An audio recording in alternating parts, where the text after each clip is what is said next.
अगली खबर का रुख करते हैं। अमृतसर के तहसीलपुरा इलाके दे विच मुड़ हंगामा होया। वीरवार नूं इकल्ली महिला ने हंगामा किया, पर शुक्रवार नूं उस महिला के नाल उस महिला का पति भी आ गया। थां भी उही, महिला भी उही ते घर भी उही, माहौल भी बीते दिन वाला। पर इस बार उसका पति भी सी, वो भी अपनी घरवाली के वल्लों लगाए इल्जामां दे सबूत लैके ते लोकां नूं जवाब दे रहा है।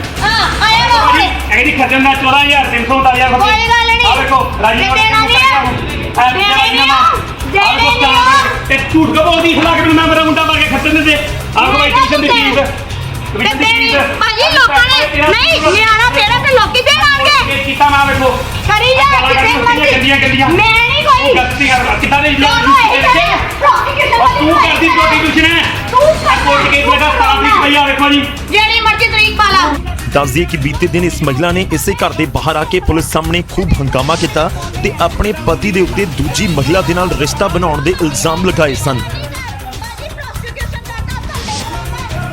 जदों घरेलू लड़ाई सड़कों के उत्ते आके तमाशा बन जाए फिर फर्क तब पैंदा है।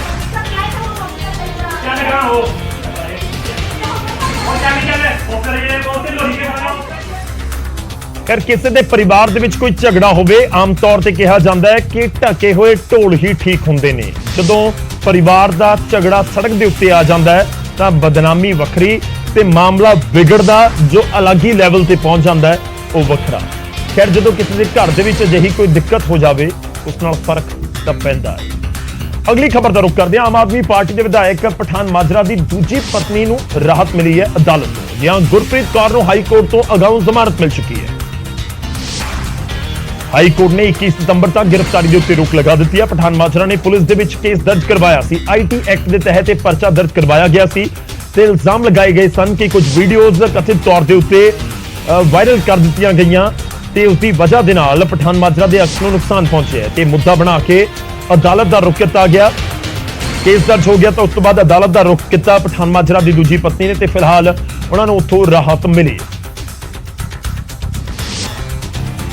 Section 66E ਤੇ Section 67A of Information Technology Act ਆਪਦੀ ਪਾਵਰਾਂ ਦੀ ਦੁਰਵਰਤੋਂ ਕਰਦੇ ਹੋਏ ਆਪਦੇ ਹੀ ਹਲਕੇ ਦੇ ਥਾਣੇ ਦੇ ਵਿੱਚ PS Julka police station Julka ਦੇ ਵਿੱਚ ਪੁਲਿਸ ਅਫਸਰਾਂ ਦੇ ਉੱਤੇ ਦਬਾਅ ਬਣਾ ਕੇ ਤੇ ਜਿਹੜੀ ਫੀਮੇਲ ਨੇ ਉਹਨਾਂ ਦੇ ਖਿਲਾਫ ਰੇਪ ਦੀ ਕੰਪਲੇਂਟ ਦਰਜ ਕਰਾਈ ਸੀ, ਜਿਹਨੂੰ ਉਹ ਆਪਦੀ ਦੂਜੀ ਪਤਨੀ ਕਹਿੰਦੇ ਨੇ, ਉਹਨਾਂ ਦੇ ਉੱਤੇ ਜੋ ਪਰਚਾ ਦਰਜ ਕਰਾਇਆ ਸੀ ਅੱਜ ਮਾਨਯੋਗ ਹਾਈ ਕੋਰਟ ਦੇ ਵਿੱਚ ਉਸ ਦੀ ਬੇਲ ਐਪਲੀਕੇਸ਼ਨ ਲੱਗੀ ਸੀ।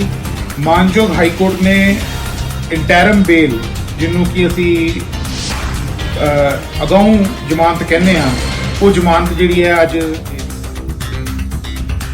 खैर उन्होंने दूजी पत्नी पठान माजरा की दूजी पत्नी को फिलहाल तो राहत 21 तारीख तक जरूर मिल चुकी है।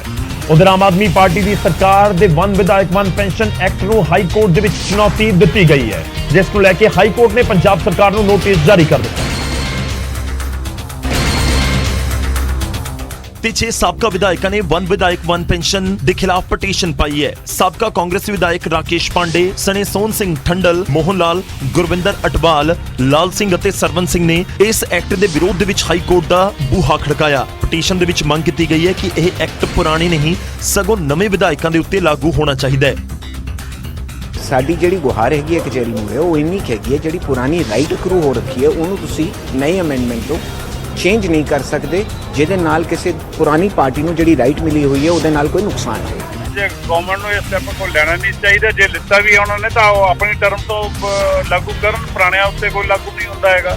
ਮੈਂਬਰ ਦੀ ਜੋ ਸਹੂਲਤ ਆ ਉਸ ਨੂੰ ਨਾ ਛੇੜਿਆ ਜਾਵੇ। ਇੱਕ ਵਾਰ MLA ਰਹਿਣ ਦੇ ਉੱਤੇ ਇੱਕ ਪੈਨਸ਼ਨ ਦਾ ਜਿਹੜਾ ਹੈ ਵਚਨਬੱਧਤਾ ਜਿਹੜੀ ਸਾਡੀ ਸੀਗੀ ਉਹਨੂੰ ਪੂਰਾ ਕੀਤਾ।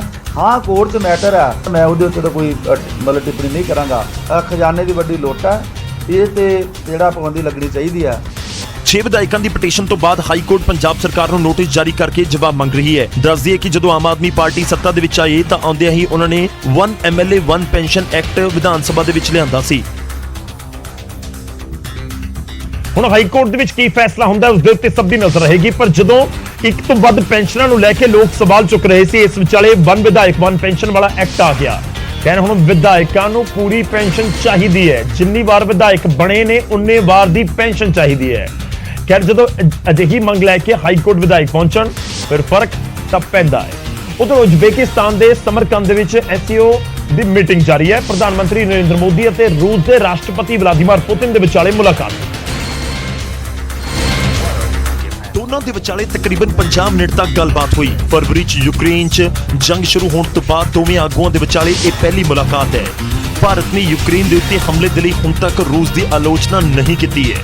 ਭਾਰਤ ਗੱਲਬਾਤ ਦੇ ਜ਼ਰੀਏ ਸੰਕਟ ਦੇ ਹੱਲ ਦੇ ਉੱਤੇ ਜ਼ੋਰ ਦਿੰਦਾ ਰਿਹਾ ਹੈ, ਜਿਸ ਦੇ ਉੱਤੇ ਪੁਤਿਨ ਨੇ ਮੋਦੀ ਨੂੰ ਕਿਹਾ ਕਿ ਉਹ ਯੂਕਰੇਨ ਨਾਲ ਜੰਗ ਦੇ ਉੱਤੇ ਆਪਣੀ ਸਥਿਤੀ ਅਤੇ ਤੁਹਾਡੀਆਂ ਚਿੰਤਾਵਾਂ ਦੇ ਨਾਲ ਵਾਕਫ ਨੇ। ਅਸੀਂ ਚਾਹੁੰਦੇ ਹਾਂ ਕਿ ਇਹ ਸਭ ਕੁਝ ਜਲਦ ਖਤਮ ਹੋਵੇ। ਇਸ ਤੋਂ ਪਹਿਲਾਂ ਪ੍ਰਧਾਨ ਮੰਤਰੀ ਮੋਦੀ ਨੇ ਇੱਧਰ ਤੁਰਕੀ ਦੇ ਰਾਸ਼ਟਰਪਤੀ ਰਜਬ ਤਾਇਬ ਅਰਦੋਆਨ ਨਾਲ ਮੁਲਾਕਾਤ ਕੀਤੀ ਅਤੇ ਇਸ ਦੌਰਾਨ ਦੋਵਾਂ ਨੇ ਵੱਖ-ਵੱਖ ਖੇਤਰਾਂ ਦੇ ਵਿੱਚ ਦੋਵੇਂ ਦੇਸ਼ਾਂ ਦੇ ਵਿੱਚ ਸਹਿਯੋਗ ਵਧਾਉਣ ਦੇ ਤਰੀਕਿਆਂ ਦੇ ਉੱਤੇ ਚਰਚਾ ਕੀਤੀ। ਸਮਰਕੰਦ ਦੇ ਵਿੱਚ ਐਸਸੀਓ ਮੀਟਿੰਗ ਨੂੰ ਪੂਰੀ ਦੁਨੀਆ ਦੇਖ ਰਹੀ ਹੈ ਇਸ ਸਮੇਂ ਔਰ ਇੱਕ ਤਰੀਕੇ ਦੇ ਨਾਲ ਦੇਖਣਾ ਇਹ ਵੀ ਹੋਵੇਗਾ ਕਿ ਅੱਗੇ ਕੀ ਕਦਮ ਚੁੱਕੇ ਜਾਂਦੇ ਨੇ, ਕਿਉਂਕਿ ਚੀਨ ਵੀ ਉੱਥੇ ਪਹੁੰਚਿਆ ਹੋਇਆ ਹੈ, ਉੱਥੇ ਰੂਸ ਵੀ ਹੈ, ਭਾਰਤ ਵੀ ਹੈ, ਪਾਕਿਸਤਾਨ ਵੀ ਹੈ। ਅਗਲੀ ਖਬਰ ਅੰਮ੍ਰਿਤਸਰ ਤੋਂ ਹੈ, ਜਿੱਥੇ ਅੱਗ ਦੇ ਭਾਂਬੜ ਨੇ ਕਰੋੜਾਂ ਰੁਪਏ ਦਾ ਸਮਾਨ ਸੜ ਕੇ ਸੁਆਹ ਕਰ ਦਿੱਤਾ ਔਰ ਅੱਗ ਦੀਆਂ ਲਪਟਾਂ ਅਜਿਹੀਆਂ ਜੋ ਦੱਸਣ ਦੇ ਲਈ ਕਾਫੀ ਨੇ ਕਿ ਕਿਸ ਤਰੀਕੇ ਨਾਲ ਭਿਆਨਕ ਅੱਗ ਅੰਮ੍ਰਿਤਸਰ ਦੀ ਇਸ ਦੁਕਾਨ ਦੇ ਵਿੱਚ ਲੱਗੀ ਸੀ।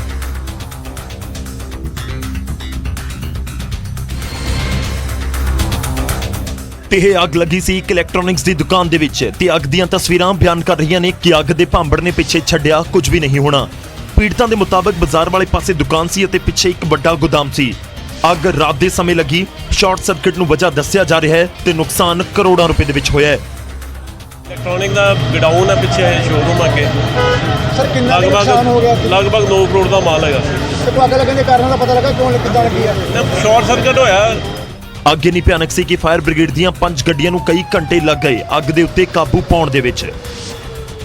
ਮਾਮਲਾ ਦੇਖੋ, ਜਿਹੜੀ ਅੱਗ ਲੱਗੀ ਆ ਉਹ ਸ਼ਾਰਟ ਸਰਕਟ ਕਹਿ ਰਹੇ ਹੋਇਆ, ਬਾਕੀ ਇਹਦੀ ਵੈਰੀਫਿਕੇਸ਼ਨ ਹੋ ਜਾਏਗੀ। ਅੱਗ ਬਹੁਤ ਜ਼ਿਆਦਾ ਹੈ, ਪਹਿਲਾਂ ਅਸੀਂ ਅੱਗ ਬੁਝਾਉਣ ਦਾ ਕੰਮ ਜਿਹੜਾ ਵਾ ਉਹ ਚੱਲਣ ਡਿਆ। ਕਰੋੜਾਂ ਦੇ ਹੋਏ ਨੁਕਸਾਨ ਦੇ ਵਿਚਾਲੇ ਫਾਇਰ ਬ੍ਰਿਗੇਡ ਤੇ ਵੀ ਲੇਟ ਪਹੁੰਚਣ ਦੇ ਇਲਜ਼ਾਮ ਲਗਾਏ ਜਾ ਰਹੇ ਸੀ। ਹੁਣ ਅੱਗੇ ਵਧਦੇ ਹਾਂ। ਅੱਗ ਦੇ ਲੱਗਣ ਦੀ ਘਟਨਾ ਇੱਕ ਅੰਮ੍ਰਿਤਸਰ ਵਾਪਰੀ ਹੈ ਤੇ ਕੁਝ ਹੋਰ ਤਸਵੀਰਾਂ ਤੁਹਾਨੂੰ ਦਿਖਾਉਂਦੇ ਆ। ਇਹ ਤਸਵੀਰਾਂ ਚੀਨ ਤੋਂ ਨੇ। ਚੀਨ ਦੇ ਚਾਂਗਸ਼ ਸ਼ਹਿਰ ਦੇ ਵਿੱਚ 42 ਮੰਜ਼ਲਾ ਇਮਾਰਤ ਦੇ ਵਿੱਚ ਭਿਆਨਕ ਅੱਗ ਲੱਗ ਗਈ ਤੇ ਅੱਗ ਲੱਗਣ ਦੀਆਂ ਤਸਵੀਰਾਂ ਵੀ ਸਾਹਮਣੇ ਆਈਆਂ ਨੇ ਔਰ ਜ਼ਬਰਦਸਤ ਅੱਗ 42 ਮੰਜ਼ਲਾ ਇਮਾਰਤ ਹੈ ਜਿਸ ਦੇ ਵਿੱਚ ਚਾਂਗਸ਼ ਚੀਨ ਦੇ ਸ਼ਹਿਰ ਦੇ ਵਿੱਚ ਅੱਗ ਲੱਗੀ ਹੈ। 42 ਮੰਜ਼ਲਾ ਇਮਾਰਤ ਦੇ ਵਿੱਚ ਅੱਗ ਲੱਗ ਗਈ ਔਰ ਅੱਗ ਦਾ ਗੁਬਾਰ, ਧੂਏ ਦਾ ਗੁਬਾਰ ਅਸਮਾਨ ਦੇ ਵੱਲ ਉੱਡਦਾ ਨਜ਼ਰ ਆਇਆ। ਇਸੇ ਬਿਲਡਿੰਗ ਦੇ ਵਿੱਚ ਚੀਨ ਦੀ ਦੂਰਸੰਚਾਰ ਕੰਪਨੀ ਚਾਈਨਾ ਟੈਲੀਕਾਮ ਦਾ ਦਫ਼ਤਰ ਵੀ ਹੈ। 42 ਮੰਜ਼ਲਾ ਇਮਾਰਤ ਦੇ ਇੱਕ ਪਾਸੇ ਤੋਂ ਲੱਗੀ ਅੱਗ ਹੌਲੀ-ਹੌਲੀ ਬਿਲਡਿੰਗ ਨੂੰ ਆਪਣੇ ਕਲਾਵੇ ਦੇ ਵਿੱਚ ਲੈਂਦੀ ਗਈ ਤੇ ਅੱਗ ਬੁਝਾਉਣ ਦੇ ਲਈ ਕਰੜੀ ਮੁਸ਼ੱਕਤ ਉੱਥੇ ਕਰਨੀ ਪਈ, ਪਰ ਅੱਗ ਜਦੋਂ ਤੱਕ ਬੁਝਾਉਣ ਦੀਆਂ ਕੋਸ਼ਿਸ਼ਾਂ ਹੁੰਦੀਆਂ ਉਸ ਵੇਲੇ ਤੱਕ ਬਹੁਤ ਵੱਡਾ ਨੁਕਸਾਨ ਕਰ ਚੁੱਕੀ ਸੀ। ਇਹ ਚਾਂਗਸ਼ ਸ਼ਹਿਰ ਚੀਨ ਦੀਆਂ ਤਸਵੀਰਾਂ ਨੇ ਜਿੱਥੇ ਇੱਕ ਵੱਡੀ ਇਮਾਰਤ 42 ਮੰਜ਼ਲਾ ਦੇ ਵਿੱਚ ਅੱਗ ਲੱਗੀ ਹੈ ਔਰ ਅੱਗ ਲੱਗਣ ਦੀਆਂ ਤਸਵੀਰਾਂ ਸਾਹਮਣੇ ਆਈਆਂ। ਹੁਣ ਖਬਰ ਗਵਾਂਢੀ ਸੂਬੇ ਹਰਿਆਣਾ ਤੋਂ। ਸੋਨੀਪਤ ਦੇ ਵਿੱਚ ਦਿੱਲੀ ਬਵਾਨਾ ਰੋਡ ਦੇ ਉੱਤੇ ਚੱਲ ਰਹੇ ਇੱਕ ਕੈਫੇ ਦੇ ਵਿੱਚ ਸ਼ਰਾਬ ਪਰੋਸੀ ਜਾ ਰਹੀ ਸੀ, ਉੱਥੇ ਰੇਡ ਮਾਰੀ ਸੀਐਮ ਫਲਾਈਂਗ ਨੇ। ਪੁਲਿਸ ਨੇ ਜਦੋਂ ਕੈਫੇ ਦੇ ਵਿੱਚ ਰੇਡ ਕੀਤੀ ਤਾਂ ਪਤਾ ਲੱਗਿਆ ਕਿ ਇਸ ਕੈਫੇ ਦੇ ਵਿੱਚ ਸ਼ਰਾਬ ਪਰੋਸੀ ਜਾ ਰਹੀ ਸੀ। ਇਸ ਕੈਫੇ ਦੇ ਜ਼ਰੀਏ ਨਸ਼ੇ ਦੇ ਕਾਰੋਬਾਰੀ ਯੂਨੀਵਰਸਿਟੀ, ਕਾਲਜ ਅਤੇ ਸਕੂਲੀ ਬੱਚਿਆਂ ਨੂੰ ਨਸ਼ੇ ਦੀ ਲੱਤ ਲਗਾ ਰਹੇ ਸਨ। ਪੁਲਿਸ ਨੇ ਮੌਕੇ ਤੋਂ 2 नौजवानों ਨੂੰ ਵੀ ਗ੍ਰਿਫਤਾਰ ਕਰ ਲਿਆ। वहाँ पर अवैध शराब, हुक्का व कुछ ऐसे तत्व मिले हैं जो कि प्रतिबंधित है। तो इस व्यवस्था को बना रहे थे, अवैध व्यवस्था को, उनको जो है गिरफ्तार किया गया है। अभी ਕੈਫੇ ਤੋਂ ਭਾਰੀ ਮਾਤਰਾ ਦੇ ਵਿੱਚ ਗੈਰ ਕਾਨੂੰਨੀ ਸ਼ਰਾਬ ਅਤੇ ਹੁੱਕੇ ਦੇ ਵਿੱਚ ਇਸਤੇਮਾਲ ਹੋਣ ਵਾਲੀ ਸਮੱਗਰੀ ਬਰਾਮਦ ਕੀਤੀ ਗਈ। ਦਰਅਸਲ ਇਸ ਕੈਫੇ ਦੇ ਨੇੜੇ ਇੱਕ ਪ੍ਰਾਈਵੇਟ ਯੂਨੀਵਰਸਿਟੀ ਅਤੇ ਕੁਝ ਸਕੂਲ, ਕਾਲਜ ਨੇ, ਇਸ ਲਈ ਇਸ ਕੈਫੇ ਦੇ ਵਿੱਚ ਜ਼ਿਆਦਾਤਰ ਵਿਦਿਆਰਥੀ ਹੀ ਆਉਂਦੇ ਨੇ। ਅੱਗੇ ਵਧਦੇ ਤੇ ਹੁਣ ਖਬਰ ਹੈ ਅਜਨਾਲਾ ਤੋਂ। ਅਜਨਾਲਾ ਦੇ ਵਿੱਚ ਇੱਕ ਸ਼ਖਸ ਆਰਗੈਨਿਕ ਖੇਤੀ ਕਰ ਰਿਹਾ ਹੈ, ਉਹ ਵੀ ਆਪਣੇ ਘਰ ਦੀ ਛੱਤ ਦੇ ਉੱਤੇ। ਘਰ ਦੀ ਛੱਤ ਤੇ ਛੱਤ ਤੇ ਬੀਜੀਆਂ ਨੇ ਸਬਜ਼ੀਆਂ ਤੇ ਫਲ, ਚਾਹੇ ਕੱਦੂ, ਤੋਰੀਆਂ ਹੋਣ, ਚਾਹੇ ਨਿੰਬੂ ਤੇ ਚਾਹੇ ਮਸੰਮੀਆਂ। ਸਾਰੀਆਂ ਸਬਜ਼ੀਆਂ ਸੁਖਦੇਵ ਸਿੰਘ ਘਰ ਦੇ ਵਿੱਚ ਹੀ ਆਰਗੈਨਿਕ ਖੇਤੀ ਕਰਕੇ ਉਗਾ ਰਹੇ ਨੇ। ਨਾ ਕੋਈ ਬਾਜ਼ਾਰੂ ਖਾਦ ਪਾਉਂਦੇ ਨੇ ਅਤੇ ਨਾ ਹੀ ਕੋਈ ਸਪਰੇਅ। ਅਸੀਂ ਬਨੇਰਾ ਇੱਟਾਂ ਦਾ ਬਣਾਇਆ, ਦੂਜੇ ਬੰਨੇ ਬਣਾ ਕੇ ਉਹਦੇ ਵਿੱਚ ਚਿਪਸ ਮਾਰ ਕੇ ਉਹ 'ਚ ਮਿੱਟੀ ਸੁੱਟੀ ਹੈ ਮਿੱਟੀ ਦੇ ਦੇਸੀ ਅਸੀਂ ਪਾਉਂਦੇ ਦੇਸੀ ਰੂੜੀ ਆ ਜਾਂ ਘਰ ਦੀ, ਜੋ ਵੀ ਪੱਤੇ ਪੁੱਤੇ ਹੁੰਦੇ ਆ, ਜੋ ਵੀ ਛਿਲਕਾ ਵਗੈਰਾ ਰੂੜੀ ਇਹਨਾਂ ਦੀ ਹੀ ਬਣਦੀ ਆ। ਸੁਖਦੀਪ ਸਿੰਘ ਨਾਸ਼ਰ ਦਾ ਕਹਿਣਾ ਹੈ ਕਿ ਇਸ ਖੇਤੀ ਕਰਨ ਦੇ ਨਾਲ ਵਾਤਾਵਰਣ ਵੀ ਸਾਫ਼ ਰਹਿੰਦਾ ਹੈ ਤੇ ਸਬਜ਼ੀਆਂ ਖਾਣ ਦੇ ਨਾਲ ਤੰਦਰੁਸਤੀ ਵੀ ਹੁੰਦੀ ਹੈ। ਨਾਲੇ ਉੱਪਰ ਸੈਰ ਆ ਜੀ, ਤੇ ਨਾਲੇ ਸਬਜ਼ੀ ਦੇ ਬੂਟੇ ਵਾਲ ਵੇਖ ਲਈਦਾ, ਕਿਹਨੂੰ ਪਾਣੀ ਚਾਹੀਦਾ, ਕਿਹਨੂੰ ਰੂੜੀ ਚਾਹੀਦੀ ਆ, ਅਸੀਂ ਉਹਨੂੰ ਇਦਾਂ ਹੀ ਕਰਦੇ ਹਾਂ, ਉਹਦੇ ਵਿੱਚ ਰੂੜੀ ਪਾਈਦੀ ਆ। ਫਸਲੀ ਚੱਕਰ 'ਚ ਫਸੇ ਕਿਸਾਨਾਂ ਦੇ ਲਈ ਸੁਖਦੇਵ ਸਿੰਘ ਉਦਾਹਰਨ ਨੇ, ਜੋ ਛੋਟੀ ਥਾਂ ਦੇ ਵਿੱਚ ਵੀ ਮਿੱਟੀ ਨੂੰ ਬਚਾਉਣ ਦੇ ਲਈ ਖੇਤੀ ਕਰ ਰਹੇ ਨੇ ਤੇ ਲਾਭ ਕਮਾ ਰਹੇ ਨੇ। ਖੈਰ ਚੌਗਿਰਦੇ ਦਾ ਜ਼ਿਕਰ ਹੋ ਜਾਂਦਾ ਹੈ, ਅੱਜ ਵਰਲਡ ਓਜ਼ੋਨ ਡੇ ਵੀ ਹੈ, ਤਾਂ ਬਹੁਤ ਸਾਰੇ ਲੋਕ ਸੋਚਦੇ ਹੋਣਗੇ ਕਿ ਅਸੀਂ ਆਪਣੇ ਪੱਧਰ ਦੇ ਉੱਤੇ ਕੀ ਕਰ ਸਕਦੇ ਹਾਂ। ਬਹੁਤ ਕੁਝ ਖਾਸ ਤੌਰ ਤੇ ਚੌਗਿਰਦੇ ਦੇ ਲਈ ਕੀਤਾ ਜਾ ਸਕਦਾ ਹੈ, ਜਿਸ ਤਰੀਕੇ ਨਾਲ ਇਹ ਸ਼ਖਸ ਅਜਨਾਲਾ ਦੇ ਵਿੱਚ ਕਰਦੇ ਹੋਏ ਨਜ਼ਰ ਆ ਰਹੇ ਨੇ। ਖੈਰ ਜਦੋਂ ਓਜ਼ੋਨ ਡੇ ਦੇ ਉੱਤੇ ਅਸੀਂ ਜ਼ਿਕਰ ਕਰ ਰਹੇ ਹਾਂ ਕਿ ਜਦੋਂ ਚੌਗਿਰਦੇ ਦੀ ਸੰਭਾਲ ਦੇ ਨਾਲ ਤੁਸੀਂ ਆਰਗੈਨਿਕ ਖੇਤੀ ਦੇ ਜ਼ਰੀਏ ਆਪਣੀ ਸਿਹਤ ਦਾ ਵੀ ਧਿਆਨ ਰੱਖੋ, ਫਿਰ ਫਰਕ ਤਾਂ ਪੈਂਦਾ। ਹੁਣ ਅੱਗੇ ਵਧਦੇ ਹਾਂ ਤੇ ਵਾਰੀ ਅੱਜ ਦੇ ਸਵਾਲ ਦੀ ਹੈ ਤੇ ਉਸ ਦਾ ਜਵਾਬ ਦੱਸਣ ਦੀ ਹੈ। ਅਸੀਂ ਸਵਾਲ ਅੱਜ ਪੁੱਛਿਆ ਕਿ ਆਜ਼ਾਦ ਭਾਰਤ ਦੇ ਵਿੱਚ ਹੁਣ ਤੱਕ ਕਿੰਨੇ ਦੋਸ਼ੀਆਂ ਨੂੰ ਫਾਂਸੀ ਦੀ ਸਜ਼ਾ ਦਿੱਤੀ ਗਈ ਹੈ। ਇਹ ਸਵਾਲ ਇਸ ਕਰਕੇ ਕਿਉਂਕਿ ਸਿੱਧੂ ਮੂਸੇਵਾਲਾ ਦਾ ਕੇਸ ਚੱਲ ਰਿਹਾ ਹੈ, ਬਹੁਤ ਸਾਰੀਆਂ ਗ੍ਰਿਫਤਾਰੀਆਂ ਹੋਈਆਂ ਨੇ, ਪਰਿਵਾਰ ਮੰਗ ਕਰ ਰਿਹਾ ਕਿ ਫਾਂਸੀ ਦੀ ਸਜ਼ਾ ਦਿੱਤੀ ਜਾਵੇ। ਤਾਂ ਅਸੀਂ ਇਸ ਕਰਕੇ ਸਵਾਲ ਪੁੱਛਿਆ ਕਿ ਹੁਣ ਤੱਕ ਟੋਟਲ ਕਿੰਨੇ ਲੋਕਾਂ ਨੂੰ ਫਾਂਸੀ ਦੀ ਕੈਪੀਟਲ ਪਨਿਸ਼ਮੈਂਟ ਕਿੰਨੇ ਦੋਸ਼ੀਆਂ ਨੂੰ ਦਿੱਤੀ ਗਈ ਹੈ। ਚਾਰ ਆਪਸ਼ਨ A 61, B 50, C 99 ਜਾਂ D 119। ਤਾਂ ਸਹੀ ਆਪਸ਼ਨ ਕੀ ਹੈ ਉਹ ਵੀ ਜਵਾਬ ਤੁਹਾਡੀ ਟੀਵੀ ਸਕਰੀਨ ਦੇ ਉੱਤੇ ਕੁਝ ਹੀ ਪਲਾਂ ਦੇ ਵਿੱਚ। ਸਹੀ ਆਪਸ਼ਨ ਹੈ ਆਪਸ਼ਨ A 61 ਲੋਕਾਂ ਨੂੰ। ਜੀ ਹਾਂ, ਸਰਕਾਰੀ ਅੰਕੜਿਆਂ ਦੇ ਮੁਤਾਬਿਕ 1947 ਤੋਂ ਬਾਅਦ ਤੋਂ ਦੇਸ਼ ਦੇ ਵਿੱਚ ਹੁਣ ਤੱਕ 61 ਲੋਕਾਂ ਨੂੰ ਫਾਂਸੀ ਦੀ ਸਜ਼ਾ ਦਿੱਤੀ ਗਈ ਹੈ। ਪਹਿਲੀ ਫਾਂਸੀ ਮਹਾਤਮਾ ਗਾਂਧੀ ਦੇ ਕਾਤਲ ਨਾਥੂਰਾਮ ਗੋਡਸੇ ਨੂੰ ਨਵੰਬਰ 1949 ਦੇ ਵਿੱਚ ਦਿੱਤੀ ਗਈ ਸੀ, ਜਦੋਂ ਕਿ ਆਖਰੀ ਫਾਂਸੀ ਨਿਰਭਇਆ ਕੇਸ ਦੇ ਵਿੱਚ 4 ਦੋਸ਼ੀਆਂ ਨੂੰ ਵਿਨੇ, ਮੁਕੇਸ਼, ਪਵਨ ਅਤੇ ਅਕਸ਼ੇ ਨੂੰ ਮਾਰਚ 2020 ਦੇ ਵਿੱਚ ਦਿੱਤੀ ਗਈ। ਨੈਸ਼ਨਲ ਕ੍ਰਾਈਮ ਰਿਕਾਰਡ ਬਿਊਰੋ ਦੇ ਅੰਕੜੇ ਦੱਸਦੇ ਨੇ ਕਿ ਸਾਲ 2000 ਤੋਂ ਬਾਅਦ ਤੋਂ ਹੀ ਦੇਸ਼ ਦੇ ਵਿੱਚ 20,000 ਤੋਂ ਜ਼ਿਆਦਾ ਲੋਕਾਂ ਨੂੰ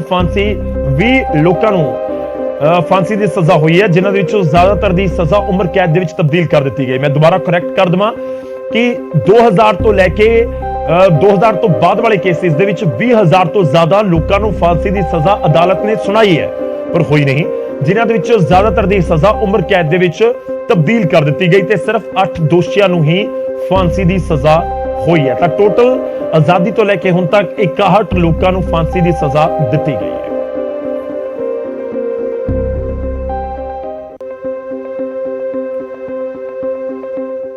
ਫਾਂਸੀ ਦੀ ਸਜ਼ਾ ਨੂੰ ਲੈ ਕੇ ਵੀ ਪੂਰੀ ਦੁਨੀਆ ਦੇ ਵਿੱਚ ਵੱਖ-ਵੱਖ ਲੋਕਾਂ ਦੀ ਰਾਏ ਹੈ। ਬਹੁਤ ਸਾਰੀਆਂ ਜਥੇਬੰਦੀਆਂ ਇਸ ਦੇ ਖਿਲਾਫ ਨੇ ਤੇ ਕਹਿੰਦੀਆਂ ਨੇ ਕਿ ਇਹ ਬੰਦ ਹੋ ਜਾਣੀ ਚਾਹੀਦੀ ਹੈ, ਕਿ ਕੈਪੀਟਲ ਪਨਿਸ਼ਮੈਂਟ ਨਹੀਂ ਹੋਣੀ ਚਾਹੀਦੀ, ਜਦਕਿ ਬਹੁਤ ਸਾਰੇ ਕੇਸਿਸ ਦੇ ਵਿੱਚ ਫਾਂਸੀ ਦੀ ਸਜ਼ਾ ਦੀ ਮੰਗ ਬਹੁਤ ਸਾਰੀਆਂ ਜਥੇਬੰਦੀਆਂ ਕਰਦੀਆਂ ਵੀ ਨੇ। ਖਾਸ ਤੌਰ ਤੇ ਜਿਵੇਂ ਨਿਰਭਇਆ ਕੇਸ ਦੇ ਵਿੱਚ ਦਿੱਲੀ ਦੇ ਵਿੱਚ ਜੋ ਰੇਪ ਕੇਸ ਤੇ ਕਤਲ ਦਾ ਕੇਸ ਹੋਇਆ ਸੀ, ਉਸ ਕੇਸ ਦੇ ਵਿੱਚ ਜਿਵੇਂ ਫਾਂਸੀ ਦੀ ਸਜ਼ਾ ਮੰਗੀ ਗਈ ਤੇ 4 ਦੋਸ਼ੀਆਂ ਨੂੰ 2020 ਚ ਫਾਂਸੀ ਦੀ ਸਜ਼ਾ ਦਿੱਤੀ ਵੀ ਗਈ ਸੀ। ਖੈਰ ਸਾਡੀ ਕੋਸ਼ਿਸ਼ ਹੁੰਦੀ ਹੈ ਕਿ ਖਬਰਾਂ ਦੇ ਨਾਲ ਹਰ ਇੱਕ ਜਾਣਕਾਰੀ ਵੀ ਤੁਹਾਡੇ ਤੱਕ ਪਹੁੰਚਾ ਸਕੀਏ। ਜਾਣਕਾਰੀ ਜ਼ਰੂਰੀ ਹੈ ਕਿਉਂਕਿ ਜਾਣਕਾਰੀ ਹੋਣ ਦੇ ਨਾਲ ਫਰਕ ਤਾਂ ਪੈਂਦਾ ਹੈ। ਫਿਲਹਾਲ ਮੈਨੂੰ ਇਜਾਜ਼ਤ ਦਿਓ, ਤੁਸੀਂ ਜੁੜੇ ਰਹੋ ਨਿਊਜ਼ 18 ਪੰਜਾਬ ਹਰਿਆਣਾ।